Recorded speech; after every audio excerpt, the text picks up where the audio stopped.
इस दुनिया में दो किस्म के लोग होते हैं, कुछ अच्छे और कुछ बुरे। वैसे ही इस दुनिया में शैतान और फरिश्ते भी होते हैं, जिस पर आप में से कई सारे लोग ट्रूली बिलीव करते होंगे। आज की जो स्टोरी है वो एक ऐसे ही शैतान के ऊपर है जिसका नाम है मुंजिया। तो दोस्तों शुरू करते हैं। अस्सलाम वालेकुम दोस्तों and welcome back to stories by Muqaddas. दोस्तों मुंजिया कोई फिक्शनल कैरेक्टर नहीं है, मुंजिया रियल लाइफ में एग्जिस्ट करता है। ये कहानी है तीन दोस्तों की, जिसका नाम है आदित्य, कबीर और तरुण। ये तीनों जलंधर के ही रहने वाले हैं। तीनों बचपन से ही साथ पले बड़े, स्कूल गए। वैसे तो ये तीनों नॉर्मली रोज़ मिलते ही थे, मगर आज इनके मिलने में कुछ ख़ास बात थी, क्योंकि आज इनकी बेस्ट फ्रेंड आदित्य का बर्थडे था।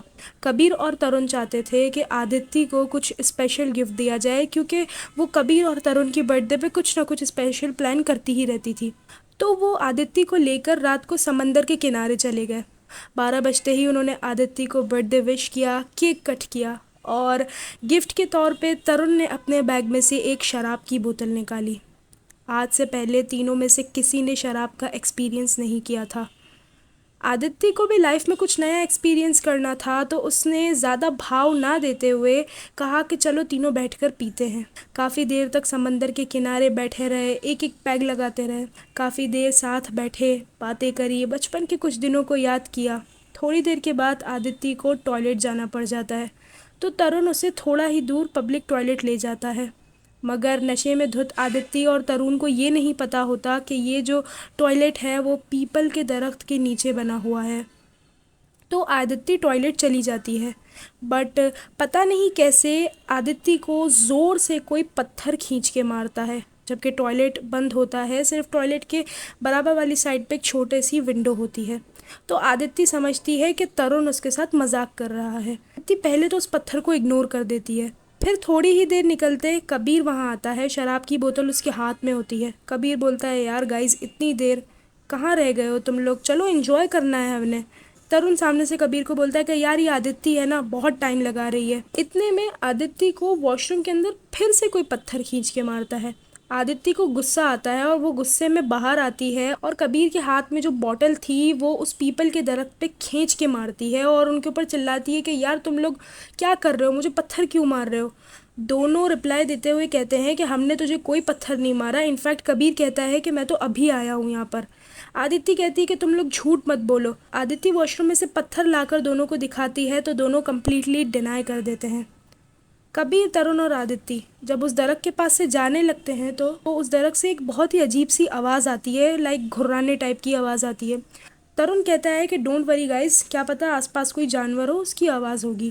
तीनों वहाँ से जाने लगते हैं, तो जब वो निकल रहे होते हैं तो उनके ऊपर अचानक से एक डाली आकर गिर जाती है। जब डाली आकर गिरती है तो तीनों अचानक से डर जाते हैं और मानो कि कुछ सेकंडों के लिए उनके दिमाग से नशा उतर जाता है। आदित्य कहती है कि चिल गाइस, समंदर का इलाका है, ऐसा सब होता रहता है यहाँ पर। आदित्य को मेमोरीज कलेक्ट करने का बहुत शौक था। आदित्य कहती है कि जब इतनी देर यहाँ रुक ही गए हैं तो एक पिक्चर ले लेते हैं याद के तौर पे कि फ़र्स्ट टाइम शैम्पेन हमने यहाँ पर पी थी और डरे भी हम सबसे पहले यहीं पर ही थे। आदित्य कहती है कि रुको गाइस, वो शीशे के कांच जो कि आदित्य ने बॉटल पीपल के पेड़ पे खींच के मारी थी, वो उन शीशे के कांच को उठाती है और दरख्त के पास जाकर A, K और T लिख देती है। और फिर वो लोग उस A, K और T के सामने एक पिक्चर लेते हैं। पिक्चर लेकर जैसे ही वो वहाँ से जाने लगते हैं तो एक बहुत ही मजबूत और बड़ा तना दरख्त का आकर आदित्य और तरुण के सर पर गिरता है।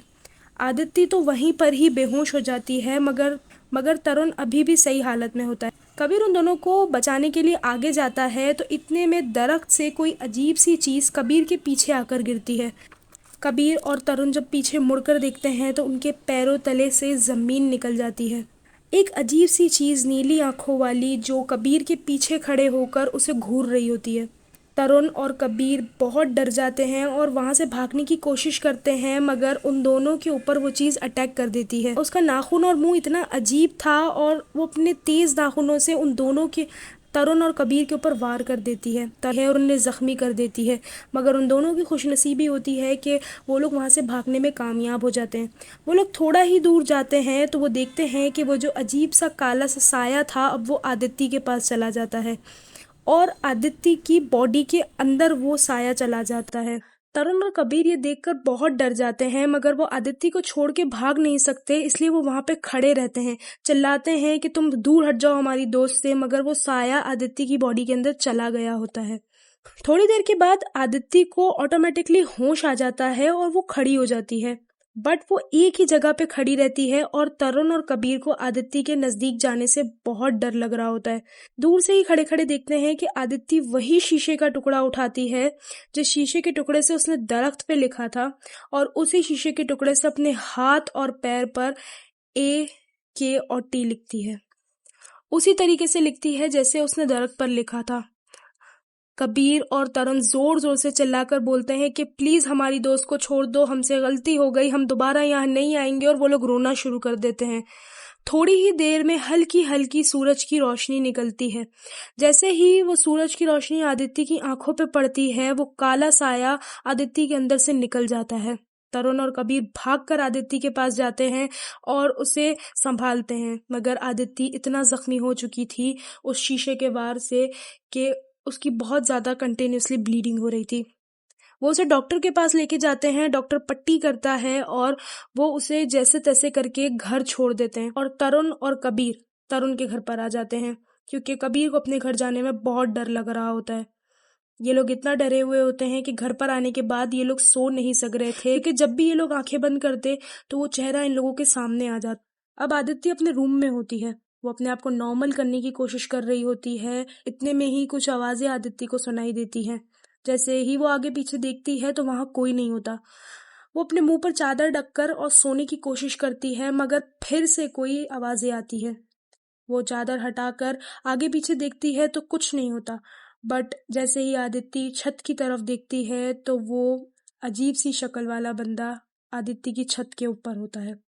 इस दफा वो कोई काला साया नहीं था, वो उसको वाज़े तौर पर देख सकती थी। उसकी पूरी जिसामत आदित्य ने देखी। उसकी खाल थी, उसका कलर बिल्कुल दरख्त जैसा था, आंखें नीली नीली और चेहरा एकदम छोटे बच्चे जैसा था। इससे पहले आदित्य ने कभी ऐसा कोई चेहरा देखा ही नहीं था। आदित्य इससे पहले कि वहां से भाग पाती, वो अजीब सा साया उसके ऊपर अटैक कर देता है। वहां कबीर और तरुण की हालत बहुत खराब हो जाती है। कबीर और तरुण की घबराहट का रीजन तरुण के पापा उनसे पूछते हैं तो वो अपनी सारी बातें उन्हें बता देते हैं कि कल रात को हमारे साथ ये हुआ। तरुण के पापा वहां के जाने माने पंडित थे। तरुण के पापा ने कबीर और तरुण को बताया कि बेटा तुम तीनों के ऊपर और कुछ नहीं, मूंजिया का साया है। तरुण के पापा ने बताया कि जब मूंजिया का साया आपके ऊपर पड़ जाए ना, तो वो आपकी आने वाली नस्लों तक को नहीं छोड़ता और वो आपकी भी जान लेकर ही सुकून में आता है। तरुण के पापा ने बताया कि जब कोई बच्चा मर जाता है तो उसकी रूह मूंजिया बन जाती है, और अगर ये किसी औरत के ऊपर हावी हो जाए तो उसे मार कर उससे शादी कर लेता है। अगर मूंजिया की जगह से कोई छेड़छाड़ करे तो मूंजिया उनके ऊपर हावी होता है, अगर कोई ना करे तो वो वैसे किसी को नहीं छेड़ते। मूंजिया की जो जगह है वो पीपल का दरख्त होती है। तो तरुण और कबीर कहते हैं कि हमने पीपल के दरख्त के साथ छेड़छाड़ करी थी। तो उसके पापा कहते हैं कि तभी मूंजिया तुम लोगों के पीछे पड़ गया है। तरुण और कबीर बहुत डर जाते हैं और वो अपने पापा को लेकर आदित्य के घर की तरफ बढ़ते हैं, क्योंकि तरुण और कबीर तो सेफ थे, मगर आदित्य को बचाना बहुत इम्पोर्टेंट था। वो दोनों तरुण के पापा को लेकर आदित्य के घर पर जाते हैं, मगर वो पहुंचने में बहुत लेट हो जाते हैं। वो आदित्य को उसके बिस्तर पे मरा हुआ पाते हैं, और आदित्य के चेहरे को देखकर लग रहा था कि उसने बहुत करीब से अपनी मौत देखी है। अब कबीर और तरुण को ये लग रहा था कि अब अगला नंबर उनका है। तो तरुण के पापा कहते हैं कि घबराओ मत, तुम दोनों को तो मैं बचाने की कोशिश करूंगा। अब तरुण के पापा उन दोनों को लेकर उसी पीपल के दरख्त के पास पहुंचते हैं। तरुण के पापा उस दरख्त के सामने बैठकर घंटों पूजा करते हैं और मूंजिया से माफी मांगते हैं। जैसे ही सूरज गुरूब होता है, वो दोनों बाप बेटा घर वापस आ जाते हैं। उस दिन के बाद से कभी भी उस मूंजिया ने उन दोनों को ना कभी तंग किया और ना दिखाई पड़ा। लेकिन कबीर और तरुण ने अपनी एक बहुत ही करीबी दोस्त आदित्य को खो दिया था। उसके बाद ना तो कभी वो दोनों शराब को हाथ लगाते थे और ना कभी पीपल के दरख्त के पास से गुजरे।